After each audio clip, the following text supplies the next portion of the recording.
sé muy bien por qué estoy contando esto.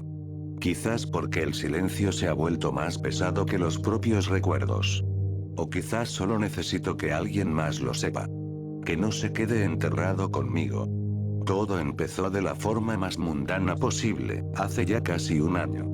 Con un regalo de cumpleaños. Mi hijo, Leo, cumplía 7 años. Le compramos la consola de videojuegos que tanto quería y una caja llena de esas figuras de monstruos y héroes que adoraba.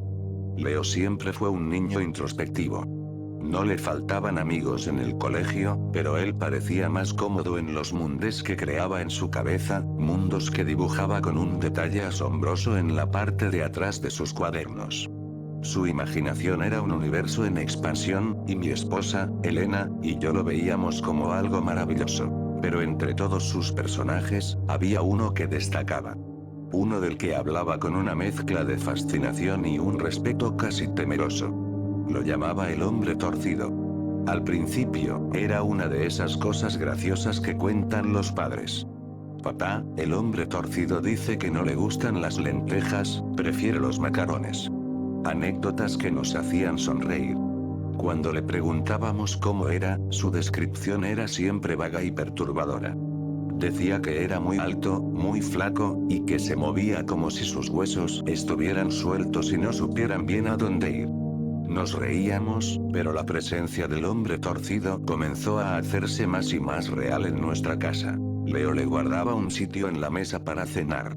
A veces, cuando iba a arroparlo por la noche, lo encontraba susurrando hacia el rincón más oscuro de su habitación, donde la luz de la lámpara no llegaba. Yo le preguntaba con quién hablaba, y él simplemente respondía, con total naturalidad, con él. La primera grieta en nuestra normalidad apareció una noche de martes. Escuché a Elena gritar mi nombre desde la planta de arriba. Subí las escaleras de 2 en 2. La encontré en el umbral de la habitación de Leo, pálida, con una mano tapándose la boca. La luz de la lamparita de noche parpadeaba erráticamente. Leo estaba sentado en la cama, llorando en silencio, con lágrimas gruesas rodando por sus mejillas. ¿Qué pasa? Leo, mi amor, ¿tuviste una pesadilla? Le pregunté, arrodillándome a su lado. Él no respondió. Solo levantó su pequeño dedo tembloroso y señaló a la pared junto a su cama. El hombre torcido se ha enfadado, sollozó. Miré hacia donde señalaba y sentí un escalofrío que no tenía nada que ver con la corriente de aire de la ventana. Grabado en el papel tapiz, había un arañazo. Un único surco, largo y delgado, que iba desde el techo hasta casi el suelo. Era demasiado alto para que Leo lo hubiera hecho. Era demasiado alto incluso para que yo lo alcanzara de pie. Parecía hecho por una uña anormalmente larga y afilada. Esa fue la primera vez que el miedo se sintió real. Físico. Elena intentó buscarle una explicación lógica. Un clavo que sobresalía, un alambre dentro de la pared. Cualquier cosa para no enfrentar la verdad que ambos sentíamos en el estómago. Pero vi cómo sus ojos volvían una y otra vez a esa marca cuando pensaba que yo no la miraba. A partir de esa noche, todo empezó a desmoronarse lentamente. Leo comenzó a sufrir unas pesadillas espantosas. Se despertaba gritando, hablando de una puerta en el suelo. El hombre torcido quiere que abra la puerta, decía entre sollozos. La puerta del sótano. Nuestro sótano. Un lugar oscuro y húmedo, atiborrado de cajas viejas, muebles rotos y el eco de los años. La puerta siempre estaba cerrada con llave. Era una regla de la casa. Era un lugar peligroso para un niño, lleno de trastos y polvo. Fue entonces cuando empecé a escuchar los ruidos. Por la noche, cuando la casa quedaba en silencio, oía unos golpes suaves y rítmicos que parecían venir de abajo, justo debajo de nuestra habitación. Toc toc toc. Un sonido sordo, insistente. Elena también los oía. Nunca lo dijo, pero yo sabía que sí.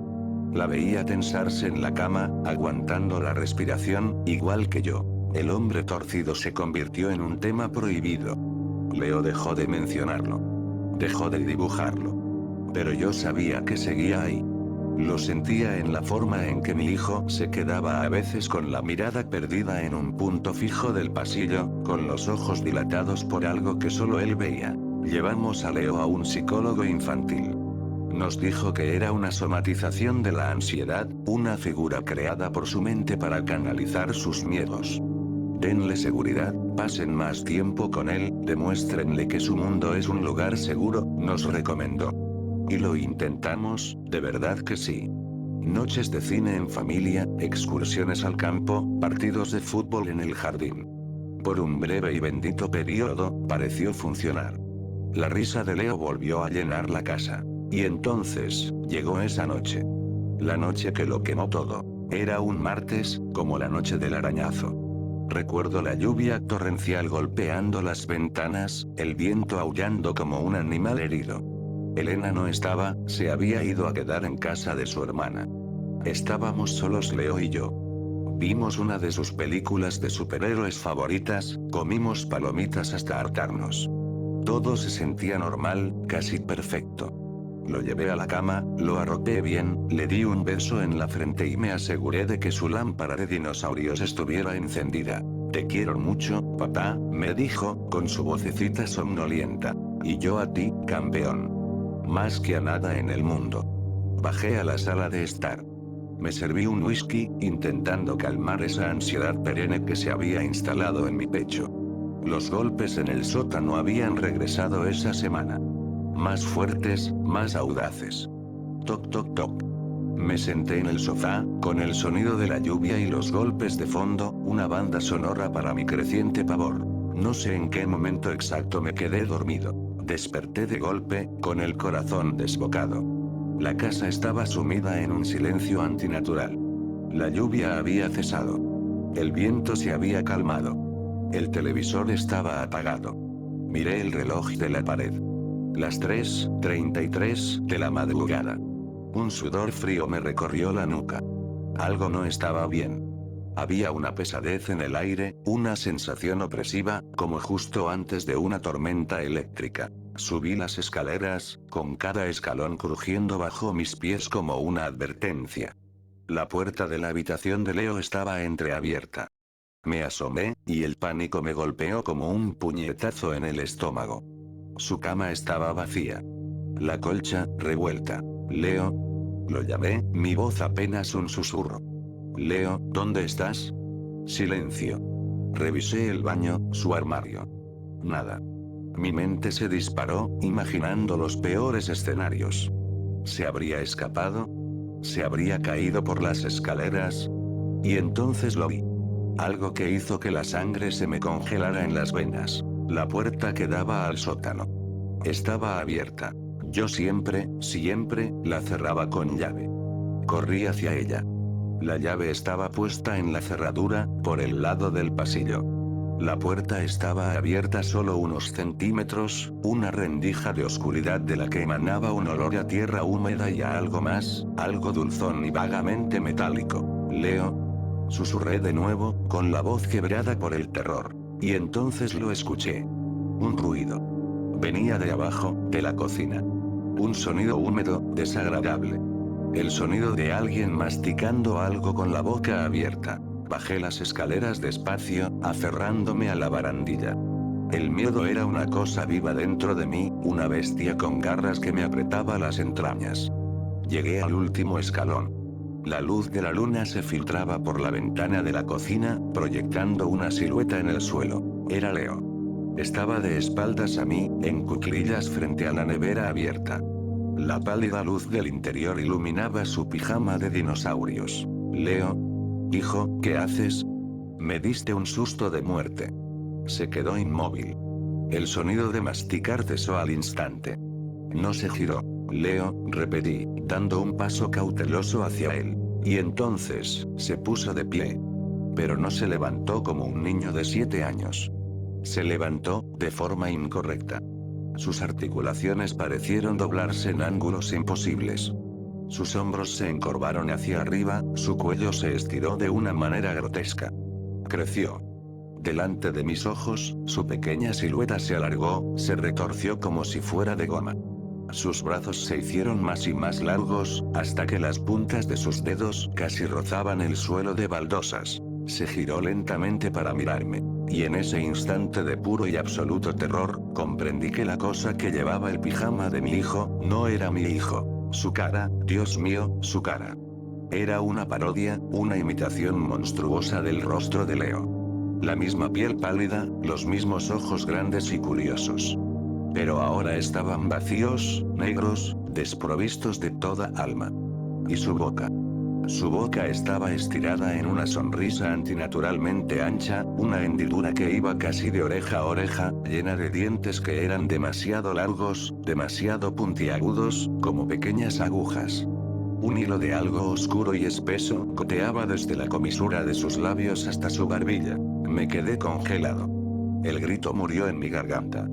Mi cerebro se negaba a aceptar lo que mis ojos estaban viendo. La criatura dio un paso hacia mí.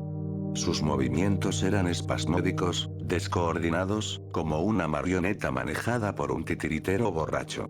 Cada paso producía un suave y nauseabundo chasquido de huesos. «Ka, ka», dijo. La voz era una imitación escalofriante de la de Leo. Tenía su tono, su cadencia infantil, pero estaba distorsionada, como una grabación reproducida a una velocidad incorrecta. Una voz hueca, con un eco húmedo. Levantó una de sus manos alargadas. Entre sus dedos, largos y delgados como las patas de una araña, sostenía algo pequeño y cubierto de pelo. Era Rocky, el hámster de Leo. O lo que quedaba de él. La sonrisa de la criatura se ensanchó aún más, si es que era posible. Y volvió a hablar, con esa voz de pesadilla que resonará en mi cabeza hasta el día de mi muerte. Tenía hambre. Esa frase rompió mi parálisis. Fue el instinto, el terror más primario, lo que me hizo reaccionar. Agarré lo primero que tuve a mano, una silla de madera de la cocina, y se la arrojé con la fuerza de la desesperación. Impactó contra su pecho con un ruido sordo y húmedo. La criatura retrocedió, no con dolor, sino con sorpresa. Tropezó hacia atrás, enredándose en sus propias extremidades imposibles. No esperé a ver más. Corrí. Corrí como nunca antes en mi vida. Subí las escaleras de 3 en 3, sin atreverme a mirar atrás. Me encerré en mi habitación, giré la llave, y empujé la cómoda contra la puerta con una fuerza que no sabía que poseía. Me acurruqué en el armario, temblando incontrolablemente, llorando en silencio, y escuché cómo subía las escaleras. No eran los pasos de una persona. Era un arrastrarse lento, pesado, interrumpido por el crack ocasional de sus articulaciones reubicándose. Se detuvo justo al otro lado de mi puerta. Hubo un silencio que pareció durar una eternidad. Y luego, un rasguño.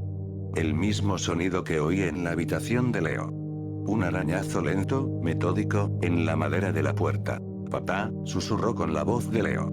«Déjame entrar, tengo frío». Me tapé los oídos, cerré los ojos con fuerza, y recé. Recé a cualquier dios que quisiera escucharme. Recé para que amaneciera, para que todo fuera una alucinación, una pesadilla provocada por el whisky y el estrés. Los arañazos continuaron durante horas, a veces acompañados de susurros. La criatura imitaba la voz de Elena. Imitaba mi propia voz. Me prometía que Leo estaba bien, que solo quería un abrazo para dormir. Finalmente, cuando la primera y tímida luz del alba se filtró por debajo de la puerta, los ruidos cesaron. Esperé. Mucho tiempo. Hasta que el sol brilló con fuerza en el exterior. Con el cuerpo entumecido y el alma rota, salí del armario. Moví la cómoda. Abrí la puerta. El pasillo estaba vacío. La puerta del sótano estaba cerrada. El arañazo en la puerta de mi habitación era profundo, las astillas de madera negras y dentadas. Y en el suelo, justo delante de la puerta de la habitación de Leo, estaba su pijama de dinosaurios. Doblado. Impecablemente doblado. Llamé a la policía. Les dije que mi hijo había desaparecido. Que un ladrón había entrado en casa. Me inventé una historia que no me hiciera parecer un demente. Me miraron con compasión. Un padre en estado de shock, traumatizado por la pérdida. Buscaron por toda la casa, por todo el vecindario. No encontraron nada. Ninguna señal de entrada forzada. Ninguna huella.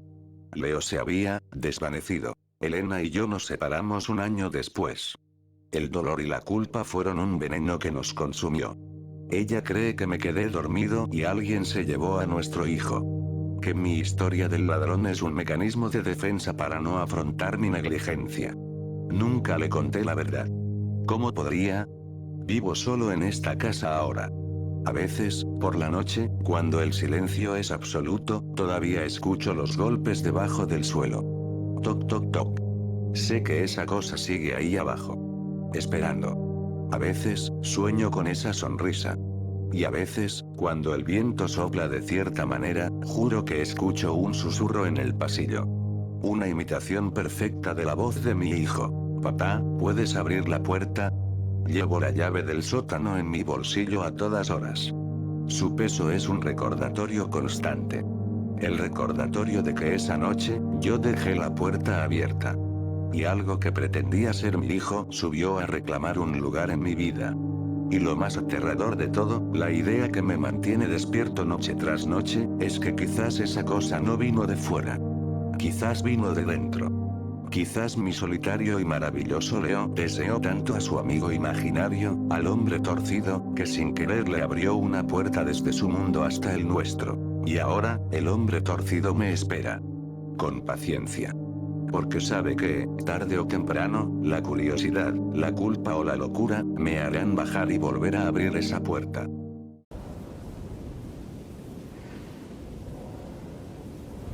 Hay un olor que nunca voy a olvidar. Es la mezcla exacta del aroma a pintura fresca, el polvo de cartón de las cajas de mudanza y la débil fragancia de los jazmines que Lucía había puesto en un vaso de agua sobre el mesón de la cocina. Era el olor de un comienzo. El olor de nuestro primer hogar juntos, el apartamento 703. Si cierro los ojos, todavía puedo olerlo. Y entonces, inmediatamente después, siento el frío. Ese otro olor, el que vino después. El olor a tierra húmeda, a soledad estancada. El apartamento era perfecto. Demasiado perfecto, quizás. Un séptimo piso en Miraflores, con una ventana inmensa en la sala que se tragaba la luz del atardecer. Para un diseñador gráfico como yo, que trabajaba desde casa, era un sueño. Lucía, que es enfermera y vive corriendo contra el reloj, lo veía como su santuario, su refugio de paz. Los primeros días fueron exactamente eso. Pasamos un fin de semana entero armando muebles de IKEA, riéndonos, pidiendo pizza porque no encontrábamos los platos. Pintamos una pared de color turquesa. Hicimos el amor en el suelo, sobre una alfombra nueva. Estábamos construyendo una vida. La primera pieza que no encajó fue una tontería. Una cajita de música.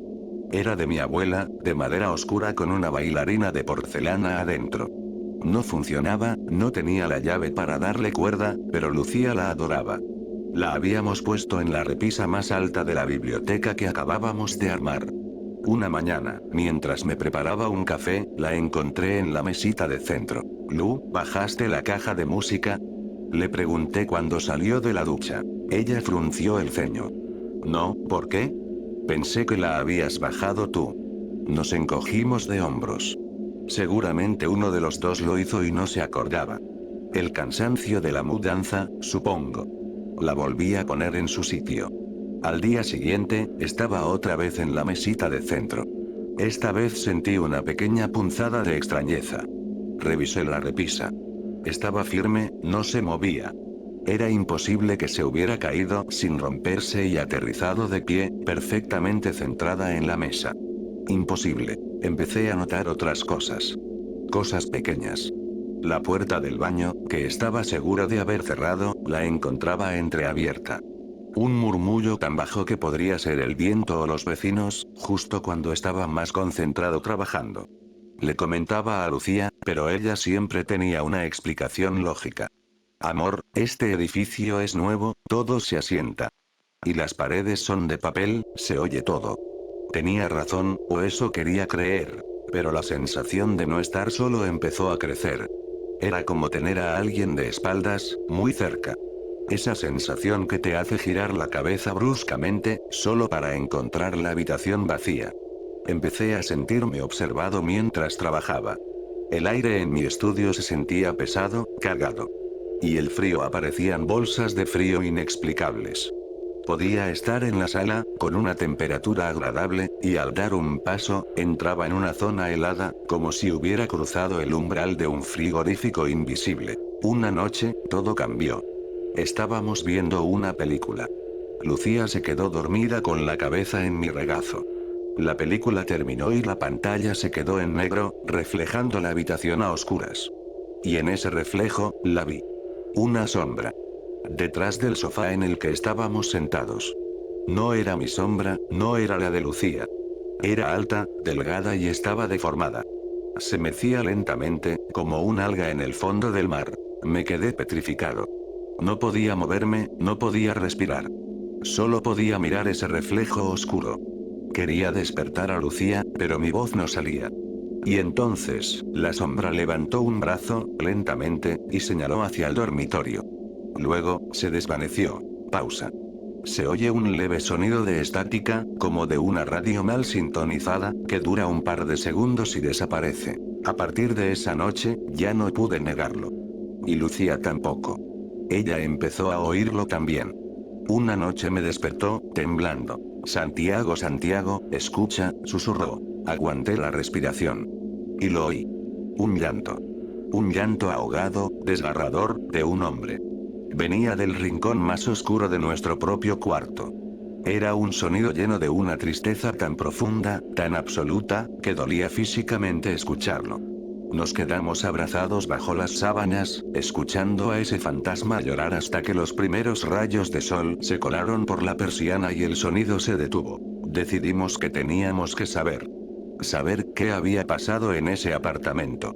El corredor de bienes raíces se hizo el tonto, dijo que no sabía nada, que los dueños anteriores eran una pareja que se mudó al extranjero.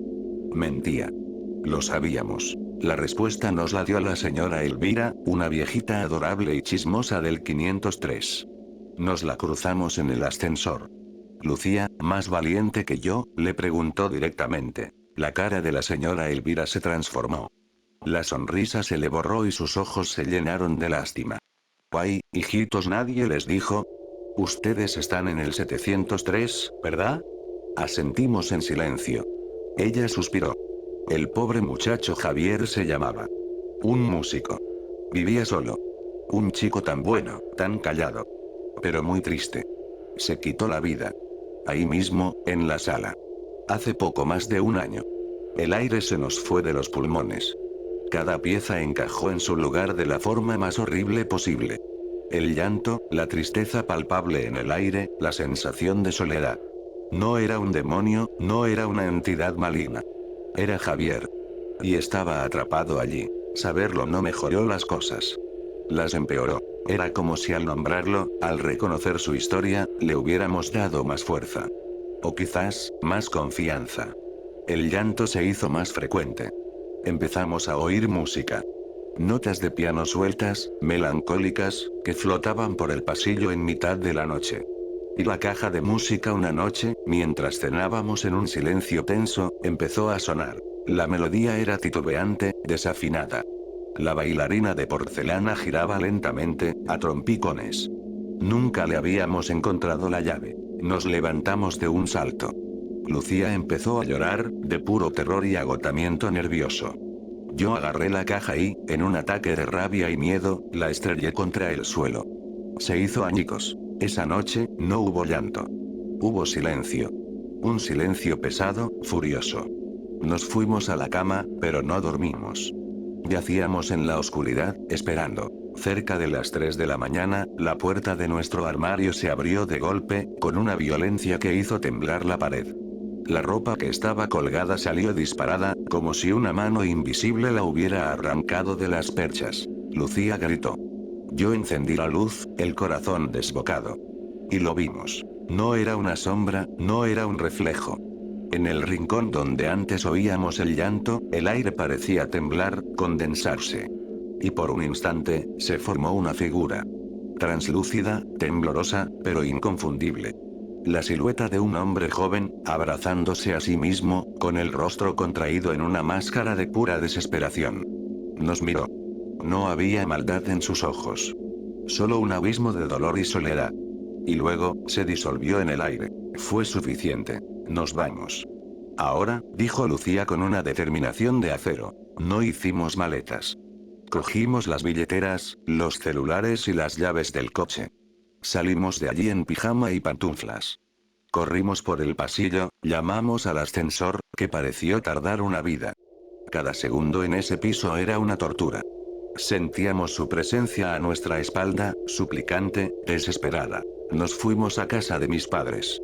Llegamos a las 4 de la mañana, pareciendo dos lunáticos. Explicamos lo que pudimos entre lágrimas y temblores. Por supuesto, no nos creyeron del todo, pero vieron el terror genuino en nuestros ojos y nos acogieron. Nunca volvimos al 703. Perdimos la garantía, los muebles, casi toda nuestra ropa, fotos, recuerdos, no nos importó.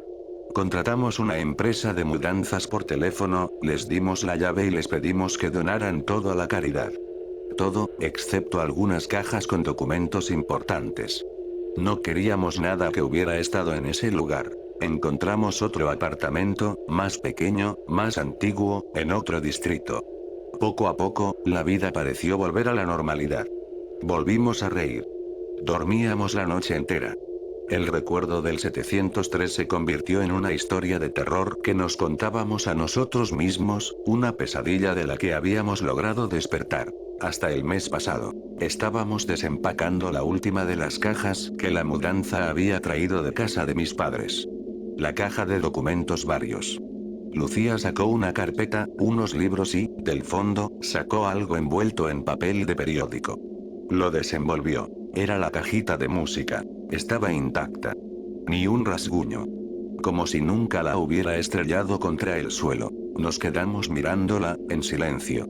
El terror, ese viejo conocido, volvió a instalarse en la habitación. Era imposible. Le habíamos dicho a la empresa que lo tirara todo. Habíamos visto los pedazos en el suelo de nuestro antiguo apartamento. Esa noche, no pude dormir. Me quedé en la sala, a oscuras, solo pensando. Y entonces, la oí. Una melodía. Débil, lejana, pero inconfundible. Las mismas notas de piano tristes y solitarias que oíamos en el 703. No venían de la calle. No eran los vecinos. Venían del pasillo. Y entendí. El pobre Javier no estaba atado al apartamento. Nunca lo estuvo. Estaba atado a su soledad. Y cuando nosotros llegamos, dos personas felices, llenas de vida y de amor, se aferró a nosotros. No quería asustarnos. No quería hacernos daño. Solo no quería volver a estar solo. No nos hemos mudado. ¿A dónde iríamos? Ahora lo sabemos. La tristeza de Javier no se quedó en el 703. Se vino con nosotros. Es una tercera presencia en nuestra relación, un eco silencioso en nuestro hogar. A veces, todavía vemos una sombra por el rabillo del ojo. A veces, el aire se enfría sin motivo, y la cajita de música sigue en nuestra repisa. No nos atrevemos a tocarla. Sabemos que no serviría de nada. Porque nos dimos cuenta de la verdad más terrible de todas. No escapamos de una casa embrujada.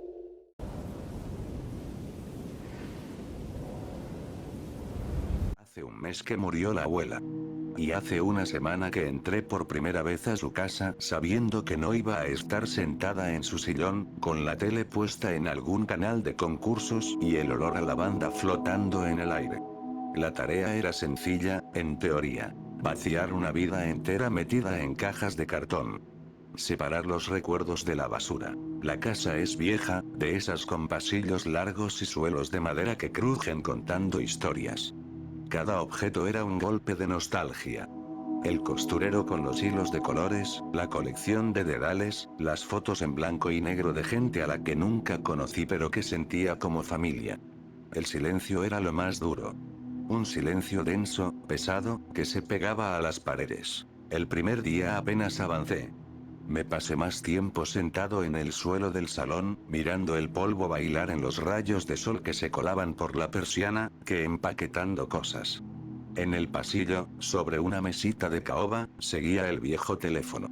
Un armatoste negro, de disco, que llevaba años desconectado. Era un adorno, un fósil de otra época. Recuerdo haber pasado el dedo por el auricular cubierto de polvo y sonreír. Recordé a mi abuela, pegada a ese teléfono durante horas, hablando con mi madre. Era su ritual. Todos los días, a las 6 de la tarde, sin falta, la llamaba. Para saber que el mundo sigue en su sitio, decía. Ese primer día, me dieron las 6 de la tarde dentro de la casa.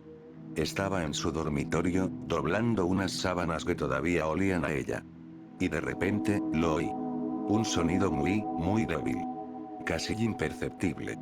Un rin ahogado, lejano. Como si viniera de la casa de un vecino a través de varias paredes.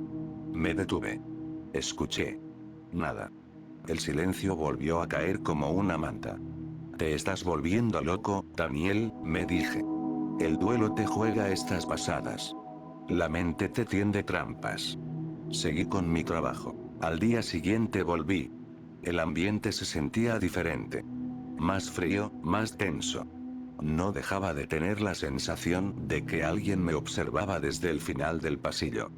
Cada vez que le daba la espalda a la puerta de una habitación, sentía un cosquilleo en la nuca. Atribuí todo al cansancio, a la tristeza. Seguí llenando cajas, esta vez en el pequeño estudio donde guardaba sus libros. Y entonces, las 6 de la tarde. Esta vez no fue una duda. Fue claro. Nítido. Ring. Un único y metálico timbrazo que resonó en el silencio de la casa. Venía del pasillo. Solté la pila de libros que tenía en las manos. El golpe sordo me sobresaltó. Caminé despacio, con el corazón martilleándome en las sienes. Me paré frente a la mesita de caoba. Miré el teléfono negro. Estaba inmóvil, silencioso. Me agaché. El cable, cubierto de una pelusa gris, ni siquiera estaba enchufado a la pared. La clavija colgaba a centímetros del suelo. Sentí un pánico helado recorrer mi cuerpo. Esto no era normal. No era el duelo. Un teléfono desconectado no suena. Salí de la casa casi corriendo. No miré atrás. Esa noche no dormí. Daba vueltas en la cama, intentando encontrar una explicación lógica. ¿Una alucinación auditiva? ¿El timbre de mi propio móvil que confundí? Pero yo sabía que no. Sabía, con una certeza aterradora, que ese sonido había salido de ese teléfono muerto. Una parte de mí, la racional, me gritaba que no volviera. Que dejara las llaves, que contratara a alguien para vaciar la casa. Pero otra parte, una parte morbosa y aterrada, necesitaba saber. Necesitaba una prueba. Volví al tercer día. Llevaba mi móvil en el bolsillo, con la grabadora de voz preparada. Pasé la tarde en un estado de ansiedad absoluta, mirando el reloj cada 2 por 3. Las 5:40. Las 5:50. Las 5:55. Me senté en el primer escalón de la escalera, justo enfrente del teléfono. Esperé, con el pulso desbocado. Las 6 en punto. Ring. El sonido fue tan fuerte y claro que di un respingo. Mi mano temblaba mientras sacaba el móvil y le daba a grabar. Ring. Un segundo timbrazo. Ring. Y un tercero. Luego, silencio. Me quedé mirando el teléfono, inmóvil. Y entonces, sin pensar, movido por un impulso que aún no comprendo, alargué la mano y levanté el pesado auricular de baquelita. Me lo llevé a la oreja. Al principio, solo escuché estática. Un siseo blanco, como el de una radio mal sintonizada. Un sonido muerto. Estaba a punto de colgar, de reírme de mi propia estupidez, cuando algo cambió. A través de la estática, muy débilmente, surgió una voz. Era la voz de mi abuela. Hola, dijo. Su voz sonaba lejana, distorsionada. Hola, mi hija. ¿Estás bien? Sentí que el suelo desaparecía bajo mis pies. Se me secó la boca. Era ella. Era la frase con la que siempre empezaba sus llamadas a mi madre. Dejé caer el teléfono. El auricular se golpeó contra el suelo de madera con un estruendo que rompió el hechizo. Salí de allí tropezando, con el sonido de la estática todavía zumbando en mis oídos. Pasé 2 días sin volver. Le conté a mi madre lo que había pasado. Su reacción fue la esperada. Preocupación. Me dijo que estaba somatizando el dolor, que necesitaba descansar, que quizás debería ver a alguien. No la culpé. ¿Quién iba a creer algo así? Pero yo tenía la grabación. La escuché una y otra vez. Se oían los timbrazos, el golpe del auricular al caer, pero no la voz. En la grabación, solo había silencio y estática. Tenía que volver. Tenía que entenderlo. La última vez que entré en esa casa fue un viernes. El cielo estaba gris, plomizo, y la casa parecía más oscura que nunca. Fui directamente al pasillo. Esperé a que dieran las 6. El ritual se repitió. 3 timbrazos. Levanté el auricular, esta vez con una determinación gélida. Hola. Mi hija. ¿Por qué no contestas? La voz de mi abuela era más clara ahora, pero había un matiz nuevo. Ansiedad. Pasa algo. Escucho a alguien en la casa. ¿Cerraste la puerta con llave? Un escalofrío me recorrió de la cabeza a los pies. Esto no era un eco feliz. Esto no era una grabación de una de sus miles de llamadas rutinarias. Esto era otra cosa. Esto era un momento concreto. Un mal momento. Hija, contéstame, suplicó la voz a través del auricular, y la estática pareció intensificarse. Estoy asustada. Creo que hay alguien abajo. Oigo pasos. Y justo entonces, mientras escuchaba esas palabras, yo también oí algo. Un crujido. Una tabla del suelo en el salón, justo a mi espalda. Me giré de golpe. No había nadie. Pero la atmósfera de la casa había cambiado. El aire se sentía denso, cargado de una electricidad maligna. Volví a pegar la oreja al auricular. La respiración de mi abuela era agitada, entrecortada. Está subiendo la escalera, susurró. Oh, Dios mío, está subiendo. Voy a cerrar la puerta del cuarto. Escuché el sonido de unos pasos pesados a través del teléfono. Y al mismo tiempo, con una claridad que me heló la sangre, escuché esos mismos pasos pesados en la escalera de madera de la casa. La escalera que estaba a solo unos metros de mí. La grabación y el presente se estaban superponiendo. Está en la puerta, sollozó mi abuela en la línea. Está intentando abrir. Hija, llama a la policía, por favor, llama a la... Su voz se cortó. La reemplazó un sonido seco, un golpe. Y luego, un silencio absoluto en la línea. Solo la estática. Yo estaba paralizado, con el auricular pegado a la oreja, escuchando mi propio corazón a punto de estallar. Los pasos en la escalera se habían detenido. Todo estaba en silencio. Y entonces, a través de la estática del teléfono, una voz nueva habló. Una voz que no era la de mi abuela.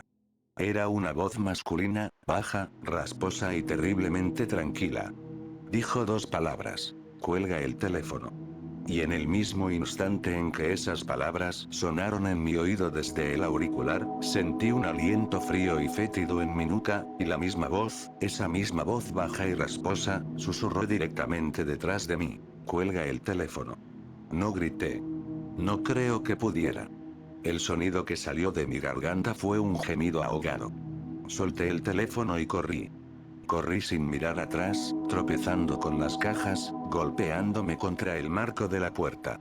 Salí a la calle y no paré de correr hasta que las piernas me fallaron. Nunca más volví a esa casa. Llamé a una empresa para que la vaciaran. Les dije que se quedaran con lo que quisieran, que tiraran el resto. Dejé la vida de mi abuela en manos de extraños, incapaz de volver a cruzar ese umbral. Pero la historia no termina ahí. Porque creo que algo me siguió. Algo se desenganchó de esa casa cuando yo contesté esa última llamada. A veces, por la noche, mi móvil se ilumina. Una llamada entrante. Número desconocido. Nunca contesto. Pero a veces, cuando el silencio es total, creo escuchar un sonido. Un eco muy, muy débil. El principio de un timbrazo metálico. Y otras veces, cuando estoy solo, siento esa repentina bajada de temperatura. Ese cosquilleo en la nuca. Y juro por mi vida, que oigo un susurro al borde de la audición. Una voz baja y rasposa que me dice que ya es hora. Que es mi turno de contestar. La casa de mi abuela no era un lugar encantado. Era una grabadora. Había grabado el peor momento de su vida, y lo repetía una y otra vez. Y yo, al contestar el teléfono, acepté la llamada. Me convertí en el nuevo destinatario. Y ahora solo puedo esperar, noche tras noche, a que la llamada por fin se complete.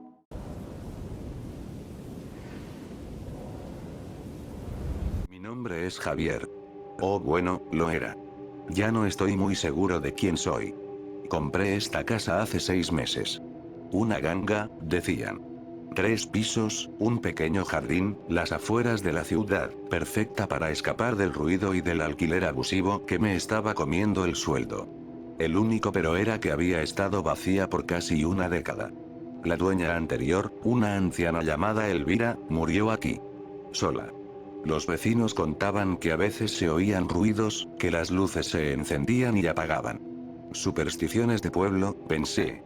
Un simple problema eléctrico y la acústica de una casa vieja. Qué ingenuo. Todo comenzó de a poco, de una forma casi tímida. El primer mes fue tranquilo. Me dediqué a limpiar, a pintar, a sentir que por fin tenía algo mío. La primera vez que lo oí, estaba en la cocina, preparando un café. Fue un susurro. Un siseo suave, como el viento colándose por una rendija. No le di importancia. La casa es vieja, me repetía a mí mismo, son sus huesos crujiendo, asentándose. Pero los susurros se hicieron más frecuentes. A veces, cuando estaba a punto de quedarme dormido, oía mi nombre. Javier. Una voz de mujer, anciana, delgada como un hilo de seda.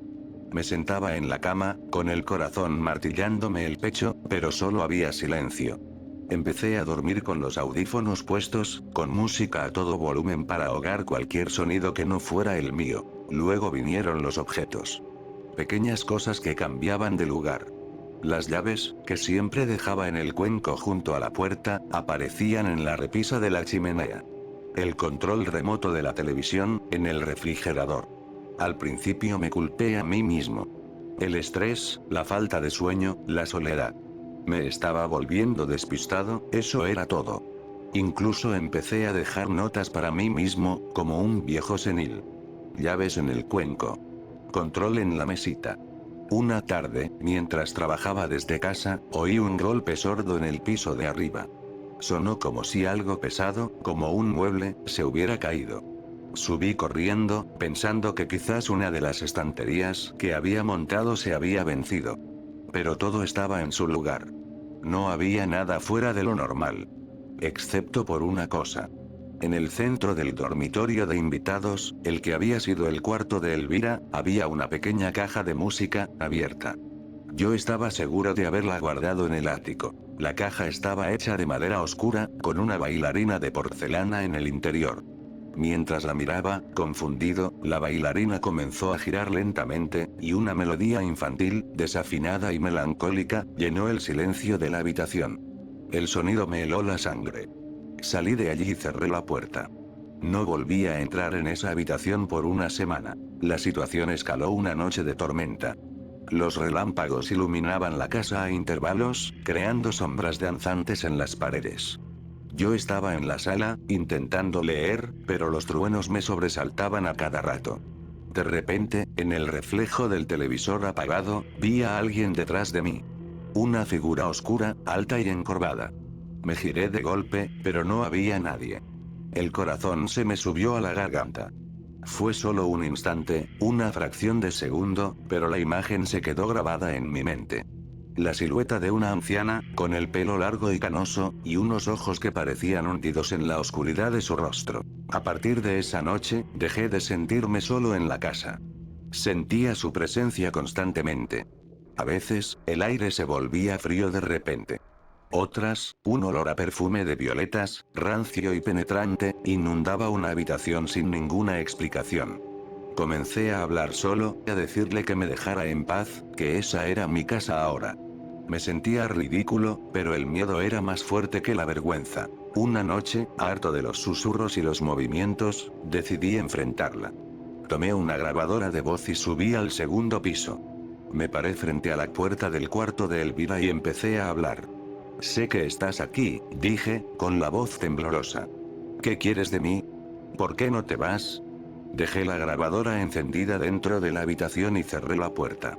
Me fui a dormir al sofá, incapaz de soportar la idea de estar en mi propia cama. A la mañana siguiente, con el sol entrando por las ventanas, me sentí un poco más valiente. Subí a recoger la grabadora. La rebobiné y le di al play. Al principio, solo se oía el zumbido estático.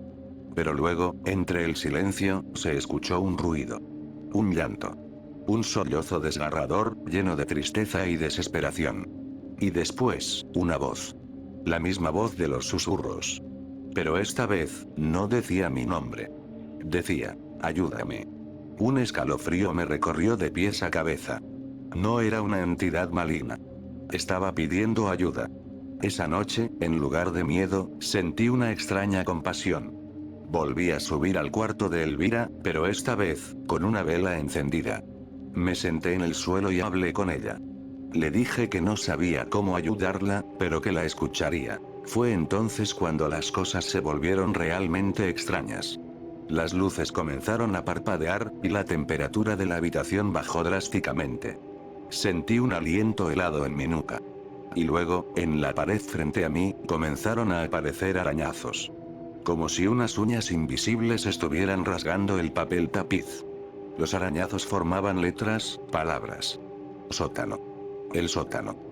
No había bajado allí desde que compré la casa. El agente inmobiliario me dijo que estaba lleno de trastos viejos de la dueña anterior y que no había nada de valor. Con la linterna del móvil como única guía, abrí la puerta del sótano y bajé las escaleras de madera, que crujían bajo mi peso. El aire era húmedo y olía a tierra y a olvido. El sótano estaba abarrotado de cajas, muebles viejos cubiertos con sábanas blancas y telarañas. Iluminé con la linterna cada rincón, sin saber muy bien qué buscaba. Detrás de una vieja caldera oxidada, vi algo que me llamó la atención. Una sección de la pared de ladrillos parecía diferente. El mortero era más nuevo, de un color más claro. Me acerqué y golpeé los ladrillos con los nudillos. Sonaban huecos. Corrí a buscar un martillo y un cincel. Con el corazón desbocado, empecé a quitar los ladrillos, uno por uno. Detrás de ellos, no había más pared. Había un espacio oscuro y estrecho. Y dentro de ese espacio, había algo. Envuelto en una manta vieja y raída. Con manos temblorosas, tiré de la manta. Era pesada. La arrastré hacia la luz y la desenvolví. El grito se me ahogó en la garganta. Eran huesos. Huesos humanos, pequeños y frágiles. Y junto a ellos, un pequeño vestido de bebé, manchado y descolorido por el tiempo. De repente, lo entendí todo. El llanto. El ayúdame. Elvira no era la única que había muerto en esa casa. Y su tormento no era por ella misma. Era por el bebé que había escondido en el sótano. Llamé a la policía. Se llevaron los huesos, hicieron preguntas, investigaron. Descubrieron que Elvira había tenido un hijo secreto, un bebé que nadie sabía que había existido. Nunca se supo cómo murió el niño, si fue un accidente o algo peor. Pero su espíritu, y el de su madre, habían quedado atrapados en esa casa. Después de eso, los fenómenos cesaron. La casa quedó en silencio. Pero yo ya no podía vivir allí. El eco de ese llanto, la imagen de esos pequeños huesos, me perseguían en sueños. Vendí la casa por una miseria, sin contarle al nuevo comprador la historia completa. A veces, me pregunto si él también oirá los susurros, si sentirá la presencia de una madre que busca el perdón y de un niño que solo quiere descansar en paz.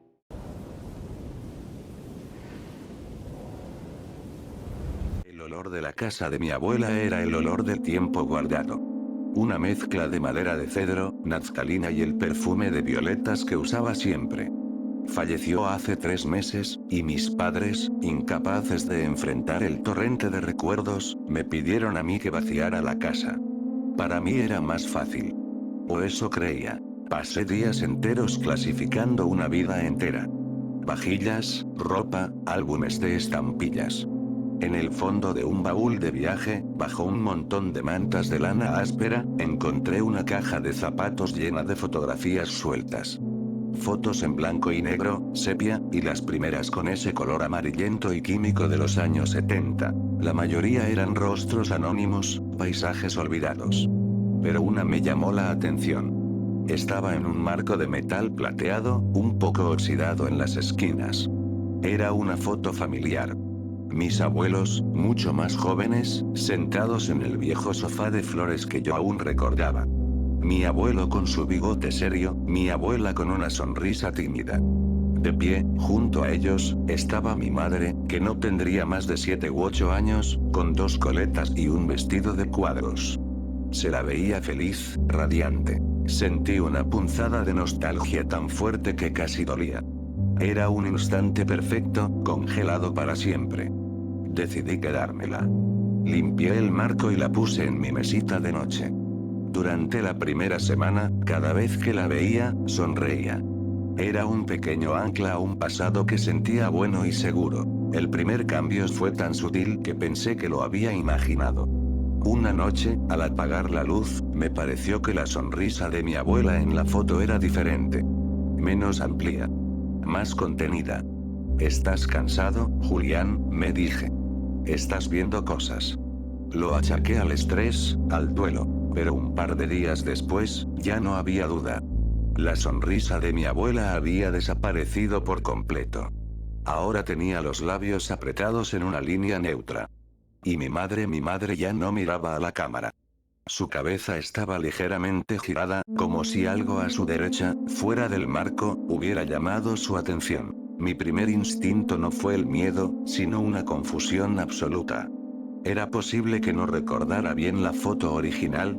Saqué mi móvil y busqué si le había hecho una foto cuando la encontré. No lo había hecho. No tenía pruebas. Solo mi memoria, que ahora me parecía un testigo poco fiable. Me senté en la cama y observé la fotografía durante casi una hora. Era la misma foto. El mismo sofá, la misma ropa, el mismo grano fotográfico. Pero las expresiones, las miradas habían cambiado. Se sentía como una violación. Como si alguien hubiera entrado en mi recuerdo más preciado y lo hubiera alterado. Decidí hacer un experimento. Le tomé una foto muy detallada con el móvil. Cada esquina, cada rostro. Si volvía a cambiar, esta vez tendría una prueba irrefutable. La noche siguiente, la ansiedad no me dejaba dormir. Me levantaba cada hora para mirar la foto con la linterna del móvil, comparándola con la imagen en la pantalla. Nada. Seguía igual. Empecé a sentirme estúpido, paranoico. A la mañana siguiente, agotado, me levanté y, por pura costumbre, miré la foto. Y se me heló la sangre. Mi abuelo, que siempre había mirado de frente con una expresión severa, ahora tenía la vista clavada en el suelo. Su postura se veía ligeramente encorvada. Parecía derrotado. Abrí la galería del móvil a toda prisa. La foto que yo había tomado la noche anterior mostraba a mi abuelo mirando al frente. No había duda. La foto estaba cambiando. A partir de ese día, mi vida empezó a girar en torno a ese pequeño marco plateado. Se convirtió en una obsesión. Cada mañana, lo primero que hacía era examinarla, documentando cada cambio minúsculo con mi teléfono. La foto parecía avanzar a un ritmo propio. Un día, el libro que mi abuela sostenía en su regazo estaba cerrado. Al día siguiente, estaba abierto en una página diferente. Un pequeño jarrón en la mesita del fondo, que antes estaba vacío, ahora tenía una flor mustia. Eran cambios pequeños, mundanos. Era como ver una película a la velocidad de un fotograma por día. Estaba presenciando la vida de mi familia en el interior de esa casa, un día después de que se tomara la foto original. Traté de contárselo a mi hermana. Le enseñé las fotos en mi móvil, una al lado de la otra. Ella frunció el ceño. Julián, son idénticas. Quizás el ángulo de la luz. No lo veía. Nadie lo veía. Para el resto del mundo, eran solo fotos. Para mí, era una ventana. Una ventana a algo que no debería poder ver. Dejé de dormir bien. Tenía pesadillas en las que yo mismo era una fotografía, consciente pero incapaz de moverme, viendo cómo el mundo a mi alrededor cambiaba sin que yo pudiera hacer nada. En el trabajo estaba distraído, irritable. Mi jefe me llamó la atención un par de veces. ¿Cómo podía explicarle que no podía concentrarme porque estaba demasiado ocupado viendo a mi madre de 8 años perder el interés en algo que estaba fuera de cuadro? La atmósfera en mi apartamento se enrareció. Se sentía como si no estuviera solo.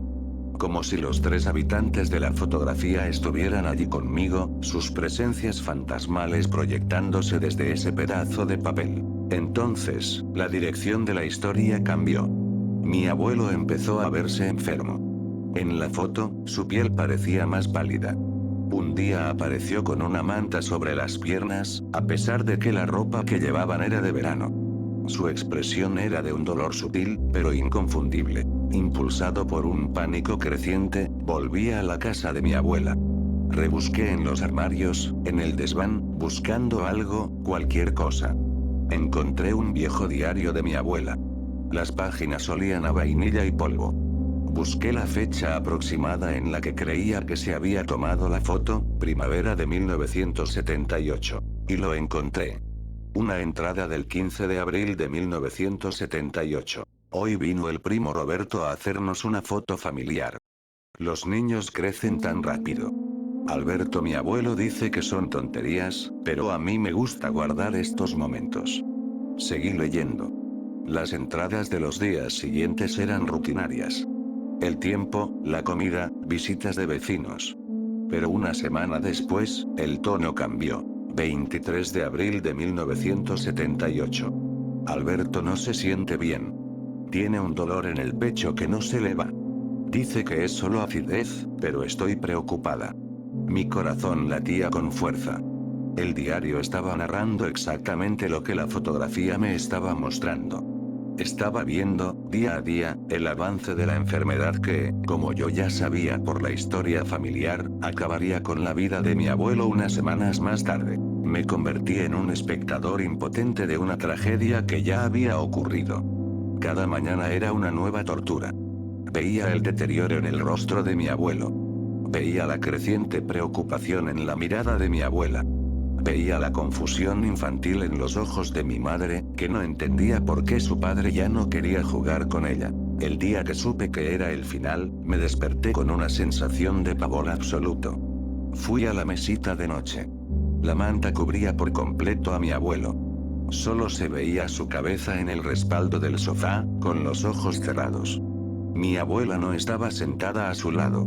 Estaba de pie, de espaldas a la cámara, con los hombros hundidos. Mi madre no aparecía en el cuadro.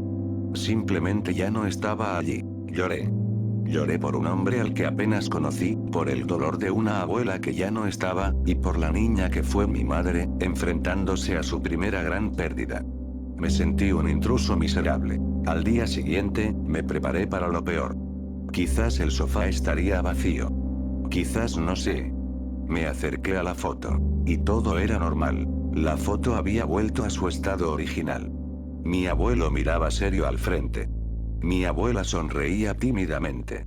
Mi madre, con sus coletas y su vestido de cuadros, miraba a la cámara, feliz y radiante. Sentí una oleada de alivio tan inmensa que casi me caigo. Se había acabado. El ciclo se había completado. Fuera lo que fuese, me había obligado a presenciar ese dolor, y ahora me había liberado. Durante un mes, la paz volvió a mi vida. La foto seguía en mi mesita de noche, pero ya no la miraba con miedo, sino con una especie de tristeza reverencial. Volví a dormir. Volví a concentrarme en mi trabajo. La vida siguió. Hasta esta mañana. Me desperté, y por costumbre, mis ojos se posaron en el marco. Un rayo de sol le daba de lleno. Y vi algo. Algo que no estaba bien. No era la familia de 1978. La mujer de la foto era mi madre. Pero no la niña de 8 años. Era mi madre como la conocía ahora, con sus 60 y tantos años. Estaba sentada sola en el viejo sofá de flores. La habitación era la misma, pero se veía más vacía, más oscura. Mi madre no miraba a la cámara. Miraba algo a su lado, en el sofá. Un espacio vacío. Su expresión era de una tristeza insondable, una que yo nunca le había visto. Busqué con la mirada por el resto de la habitación fotografiada, con el corazón en un puño. Y entonces lo vi. Sobre la vieja repisa de la chimenea, donde antes no había nada, ahora había varios marcos de fotos. Uno de ellos era el marco de metal plateado en el que estaba contenida esta misma imagen. Y a su lado, había otro marco, uno de madera oscura. Dentro, una foto mía. sonriendo. Y junto a mi foto, había una sola rosa blanca en un jarrón delgado. El aire se me escapó de los pulmones. Entendí. La foto no se había reiniciado. Simplemente había terminado con el pasado. Había agotado la historia de mi abuelo. Y ahora había saltado en el tiempo. Ya no me está mostrando lo que fue. Me está enseñando lo que será. Ahora estoy sentado en mi cama, con la foto en mis manos temblorosas. Y no sé qué es peor. El terror de ver cómo esta nueva historia se desarrolla, día a día, o la certeza de saber cómo termina. Cada mañana, al despertar, tendré que mirar. Tendré que comprobar si mi madre sigue sentada sola, si mi foto sigue ahí, si la rosa sigue fresca. Estoy atrapado.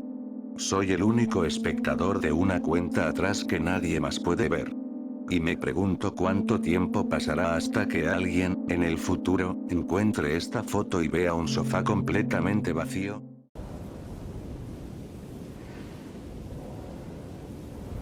El problema con los recuerdos es que se pudren. No desaparecen, no, ojalá lo hicieran.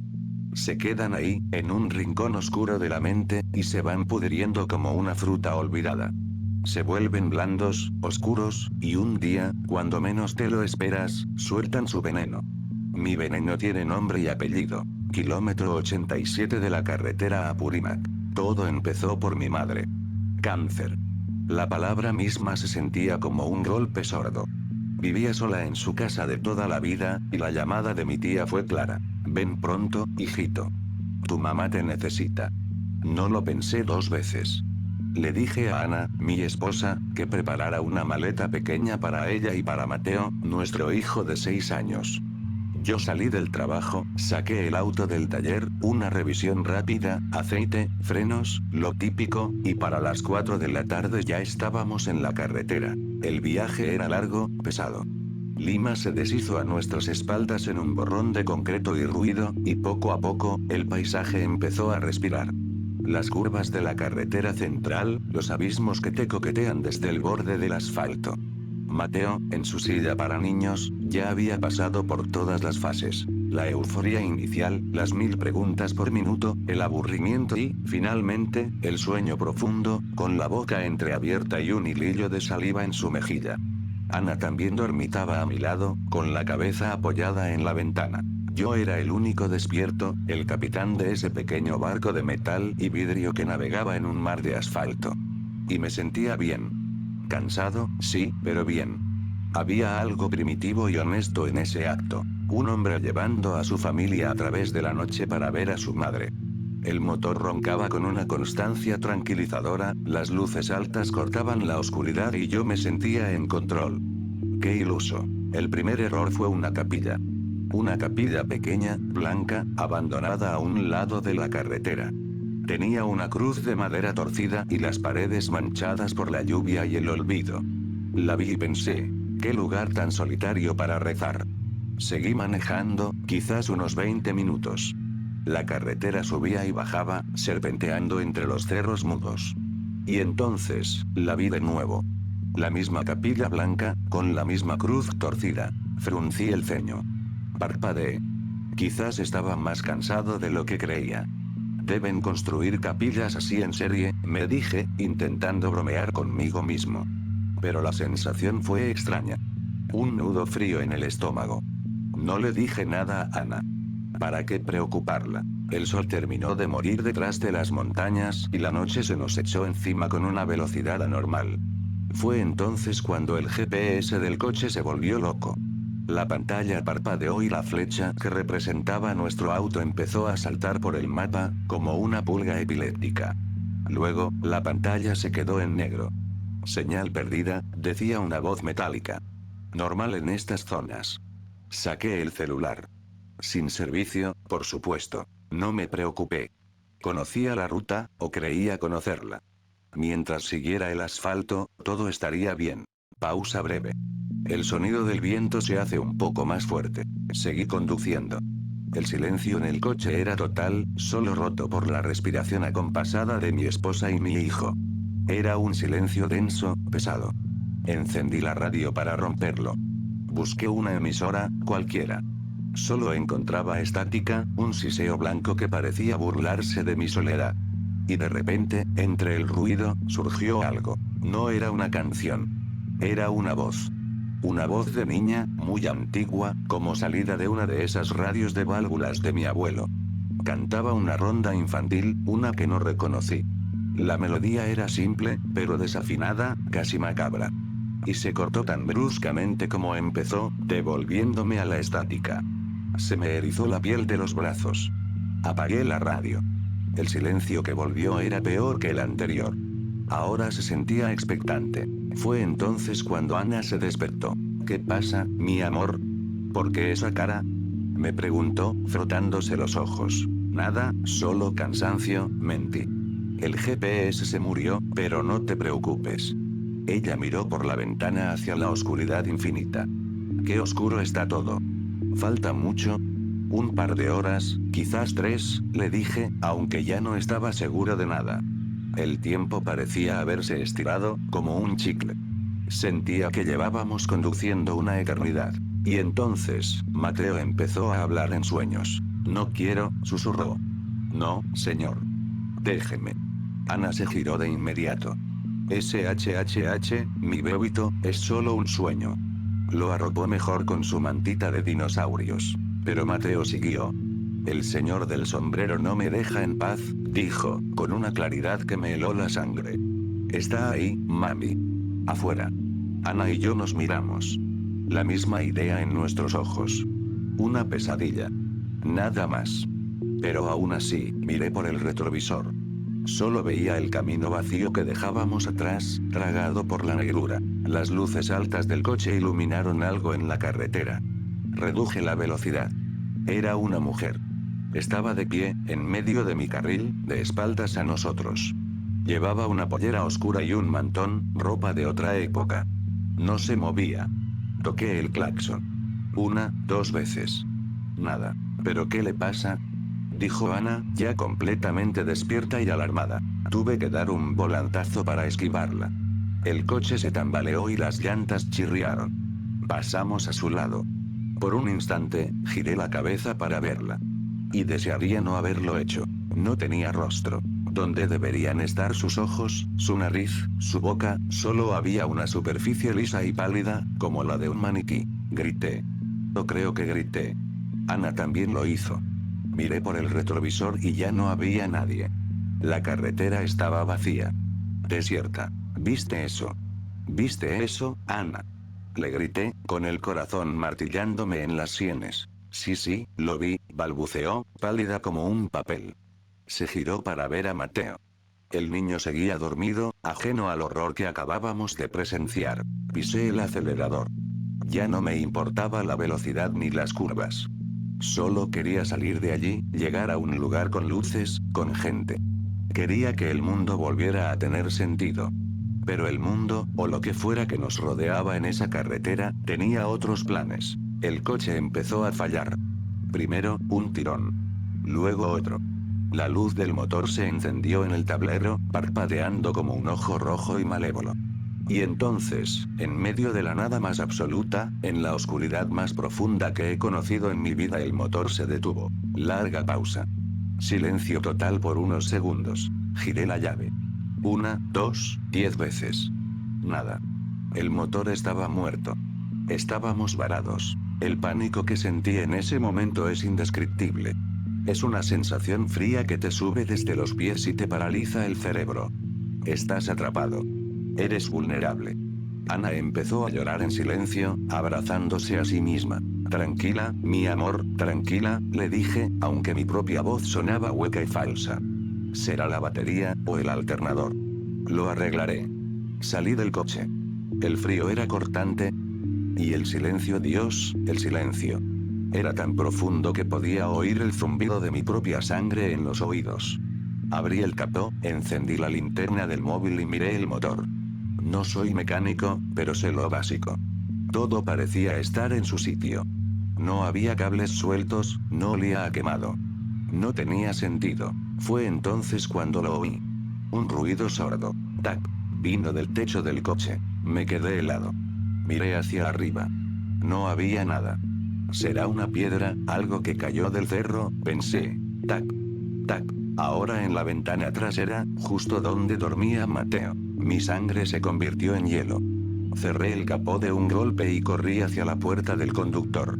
Entré y puse los seguros. ¿Qué fue eso? Susurró Ana, con los ojos desorbitados por el terror. No lo sé, respondí, y era la verdad más aterradora que había dicho nunca. Entonces, Mateo se despertó. Pero no llorando. Se sentó en su silla, muy quieto, y miró fijamente por su ventana, hacia la oscuridad. Ya está aquí, dijo con una vocecita plana, sin emoción. El señor del sombrero. Seguí su mirada. No veía nada más que negrura. Pero sabía, con una certeza que me desgarraba por dentro, que algo o alguien estaba ahí fuera, observándonos. Empezaron los susurros. Justo fuera del coche. Eran como el viento, pero con palabras.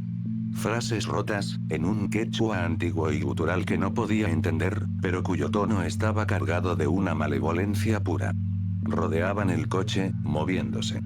A veces a la izquierda, a veces a la derecha, a veces detrás. Ana se tapó los oídos y empezó a rezar en voz baja. Yo me quedé paralizado, con las manos aferradas al volante, como si fuera un salvavidas en medio de un océano de locura. Podía sentir sus presencias. No sé cómo explicarlo. Era como una presión en el aire, una estática que te erizaba el vello. Y entonces, vi una mano. Apareció en la ventana de Ana. Dedos largos, pálidos, casi esqueléticos, que se posaron en el cristal sin hacer ruido. Ana ahogó un grito. La mano se quedó ahí, inmóvil, durante una eternidad. Luego, un dedo, lentamente, empezó a dibujar una línea en el vaho que nuestra respiración había creado en el interior. Una línea, y luego otra. Una cruz. Una cruz invertida. Fue demasiado. La furia y el miedo me hicieron reaccionar. Golpeé el cristal desde dentro. Largo de aquí. Déjenos en paz. Grité con toda la fuerza de mis pulmones. La mano desapareció. Los susurros cesaron. El silencio volvió, más pesado y amenazante que nunca. Pasaron minutos, u horas. No lo sé. Estábamos rotos. Ana lloraba sin consuelo y yo temblaba, mirando a la nada, sintiendo cómo me desmoronaba por dentro. Mateo seguía quieto, mirando su ventana. Papá, dijo de repente. Su voz me sobresaltó. ¿Qué pasa, hijo? El señor del sombrero dice que ya nos podemos ir. Pero que te va a estar esperando. No entendí. No quise entender. Pero por puro instinto, por un último destello de esperanza, giré la llave en el contacto. El motor arrancó. Arrancó al primer intento, con un rugido potente y saludable, como si nada hubiera pasado. No esperé ni un segundo. Puse primera y pisé el acelerador a fondo. El coche salió disparado, dejando atrás ese pedazo de infierno en la carretera. No miré por el retrovisor. Tenía demasiado miedo de lo que podría ver. Conduje como un loco, sin reducir la velocidad, durante lo que pareció una hora. Hasta que a lo lejos vi luces. Las luces de un pueblo. Lloré. Lloré de alivio, de miedo, de agotamiento. Eran las luces de Chaluanca. Estábamos cerca. Estábamos a salvo. Llegamos a casa de mi madre al amanecer. Cuando mi tía nos abrió la puerta, su cara fue un poema. ¿Pero dónde se han metido? Estamos llamándolos desde ayer. Llevan casi un día de retraso. Miré mi reloj. Miré el celular de Ana. Era verdad. Habíamos perdido casi 10 horas. 10 horas que no podíamos explicar. 10 horas atrapados en ese bucle de carretera, en ese kilómetro 87. Mi madre, a pesar de su enfermedad, nos recibió con alegría. Nosotros intentamos actuar con normalidad, pero estábamos rotos. Ana y yo no hablamos de ello durante días. Era una herida demasiado abierta. Mateo, por su parte, no volvió a mencionar al señor del sombrero. Pero durante meses, se despertaba gritando por las noches. Y a veces, lo encontraba en su cuarto, de pie junto a la ventana, simplemente mirando hacia la oscuridad de la calle. El recuerdo, como dije, se pudre. Ha pasado un año. Mi madre, gracias a Dios, está mejor. Nosotros volvimos a Lima. Volvimos a nuestra vida. Pero algo se rompió para siempre en esa carretera. A veces, cuando estoy solo, siento esa misma presión en el aire, esa estática. Y el otro día, mientras miraba unas fotos del viaje en el ordenador, vi una que nos tomamos en una parada, antes de que todo empezara. Estamos los tres sonriendo, apoyados en el coche. Y en el reflejo oscuro de la ventana trasera del auto, apenas visible pero inconfundible, hay una figura alta y oscura. Un hombre. Un hombre con un sombrero de ala ancha que le tapa el rostro. Él no estaba allí cuando tomamos la foto. Lo sé. Pero ahora está ahí, en el recuerdo. Y sé, con una certeza que me hiela el alma cada noche, que como dijo mi hijo me está esperando.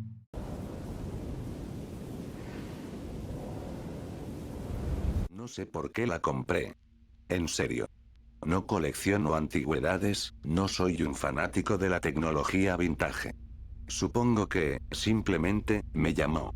Estaba ahí, en la esquina más polvorienta de una tienda de segunda mano a la que entré solo para guarecerme de la lluvia. Era una radio de los años 40, de esas de madera oscura y pesada, con una gran rejilla de tela y un dial de cristal que mostraba nombres de ciudades que ya ni siquiera emiten en Oslo, Varsovia, Luxemburgo. El vendedor, un anciano con ojos como vidrios ahumados, me dijo que llevaba décadas ahí. Un adorno, la llamó. Dudo que siga funcionando. Me la dio por casi nada. El peso de la radio era sustancial. Se sentía densa, como si estuviera llena de algo más que solo tubos de vacío y cables. La puse en la repisa de mi sala. Y sí, el vendedor tenía razón, era un adorno bonito. Le daba un toque nostálgico al departamento.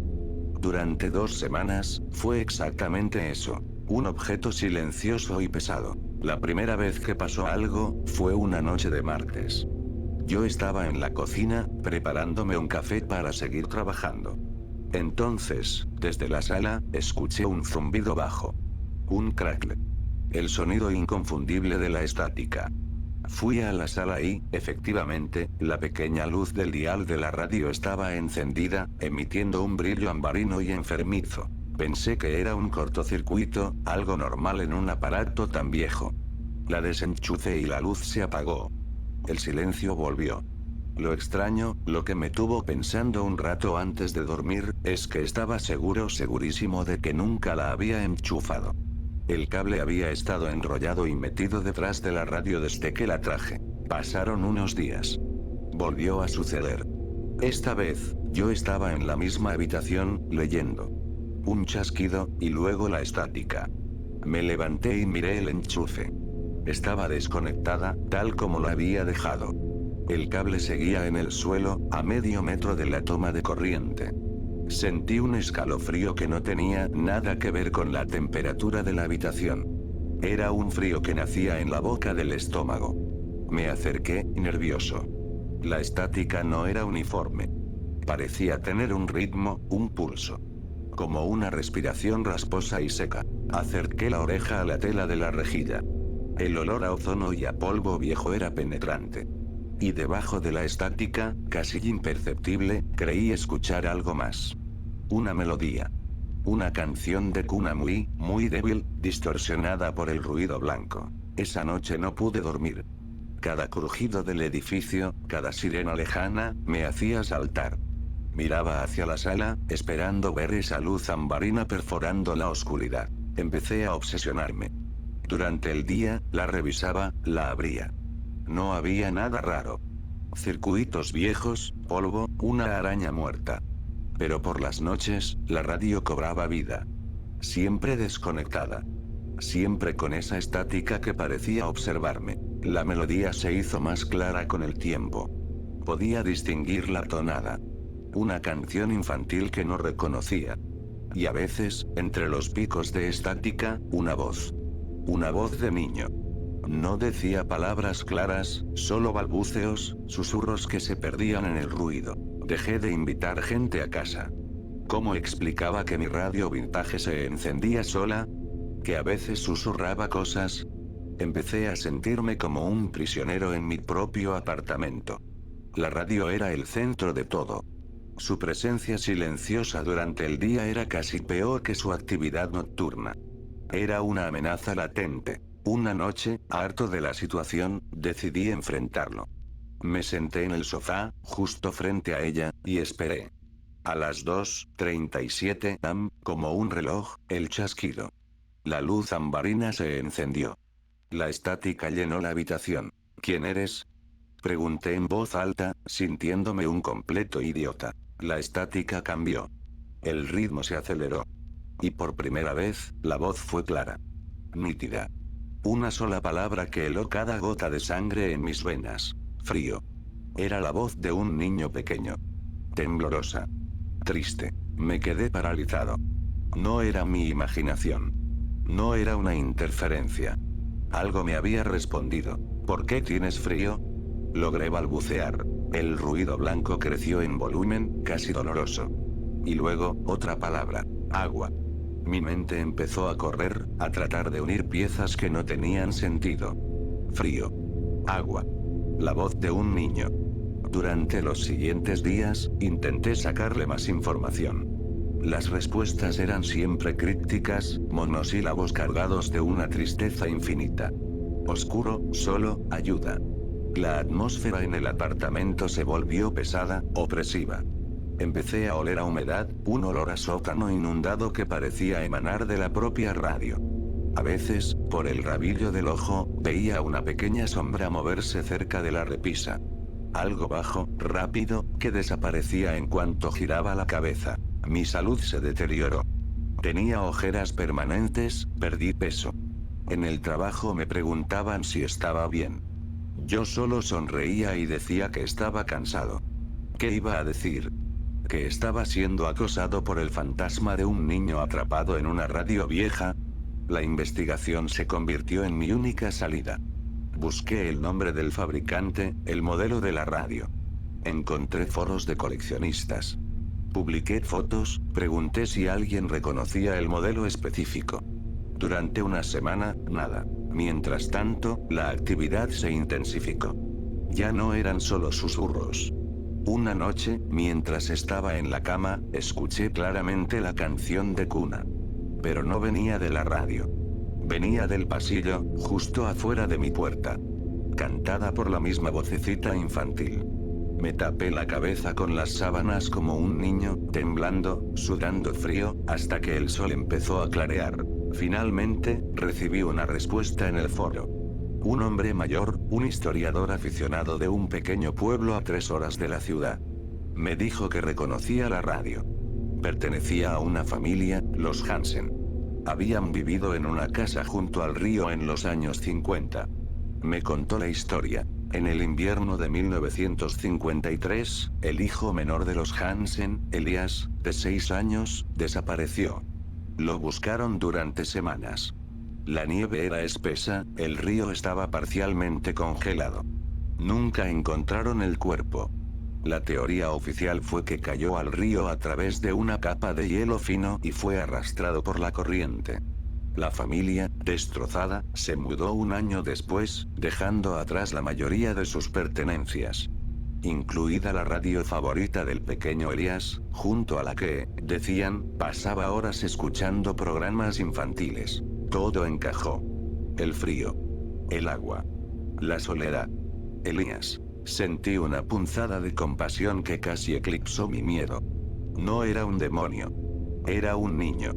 Un niño perdido y asustado. Esa noche, cuando la radio se encendió, no le pregunté quién era. Elías, dije, con la voz más suave que pude. Sé tu nombre. El silencio que siguió fue diferente. La estática no se detuvo, pero perdió su agresividad. Se convirtió en un murmullo expectante. No tienes que tener frío, Elías. Ya no estás en el agua. La luz del dial parpadeó. Y escuché una palabra nueva. Una palabra que me rompió el corazón. Mami. Estuve horas hablando con él. Le conté historias. Le describí cómo era el mundo ahora. Le dije que sus padres lo habían amado mucho y que lo habían buscado sin descanso. Intenté, de la manera más torpe posible, darle paz a un alma que llevaba 70 años atrapada en el frío y la oscuridad. Por primera vez en meses, sentí que la opresión en el apartamento disminuía. La temperatura parecía subir un par de grados. El olor a humedad se desvaneció. Al final de nuestra conversación, cerca del amanecer, le dije: es hora de irte, Elías. Tienes que descansar. La estática se suavizó hasta convertirse en un susurro casi inaudible. Y luego, por última vez, escuché su voz. Clara, sin distorsión. Sin tristeza. Gracias. Y la luz ambarina se apagó. Esa fue la última vez que la radio se encendió sola. Probablemente debería terminar la historia aquí. Sería un buen final, ¿verdad? El fantasma atormentado que encuentra la paz gracias a un extraño compasivo. Pero la vida no siempre tiene finales limpios. El horror, a veces, solo cambia de forma. Pasaron las semanas. El silencio en mi apartamento era absoluto. Demasiado absoluto. Empecé a extrañar la estática. Sé que suena enfermo, pero me había acostumbrado a la presencia. La soledad que vino después era más profunda que la que había sentido antes. Fue entonces cuando empecé a notar las cosas. Pequeños detalles. La forma en que, a veces, cuando estaba muy cansado, escuchaba fragmentos de canciones infantiles en el zumbido de la nevera. O cómo, al mirar mi reflejo en una ventana oscura, por una fracción de segundo, mi cara parecía más pequeña, más pálida. Con los ojos más grandes y asustados. Una noche, me desperté de una pesadilla. Estaba empapado en sudor. Soñé que caía a través del hielo, que el agua negra y helada me llenaba los pulmones, que la oscuridad me consumía. El sueño se sintió real. Como un recuerdo. Me levanté y fui al baño a echarme agua en la cara. Y al mirarme en el espejo, lo vi. No era mi reflejo. Era un niño pálido, con el pelo oscuro pegado a la frente por el agua, mirándome con mis propios ojos. Su boca se abrió, y de la mía salió un susurro helado, un vaho visible en el aire del baño. Frío. Grité y retrocedí, cayendo al suelo. Cuando volví a mirar, mi reflejo era normal de nuevo. Pero el terror ya no estaba fuera. Ya no estaba en la radio, que seguía muda en la sala. Elías no se fue. Le di las gracias por irse, pero nunca se fue. Simplemente cambió de recipiente. Quizá el viejo y gastado circuito de la radio ya no era suficiente. Quizá encontró un anfitrión más cálido. Más vivo. La radio sigue en mi sala, silenciosa. Un adorno. A veces la miro y me pregunto si él alguna vez estuvo realmente allí dentro, o si solo fue un conducto. Un anzuelo. Ya no veo su reflejo en el espejo. Pero lo siento. Lo siento dentro. En los momentos de silencio, escucho sus pensamientos mezclados con los míos. Su miedo, su soledad. Siento el frío perpetuo del río en mis huesos. A veces, cuando hablo, una palabra no suena como mía. Cuando me muevo, un gesto no me pertenece. Le abrí la puerta. Le di un nombre. Le di mi atención. Y él, a cambio, me dio su compañía. Para siempre. No sé cuánto de mí queda, y cuánto es él. La estática ya no está en la radio. Ahora la llevo dentro de mí. Es el ruido constante en el fondo de mi mente. Una respiración rasposa y seca que nunca se detiene. Y a veces, cuando cierro los ojos lo único que puedo ver es la oscuridad bajo el hielo. Y tengo tanto frío.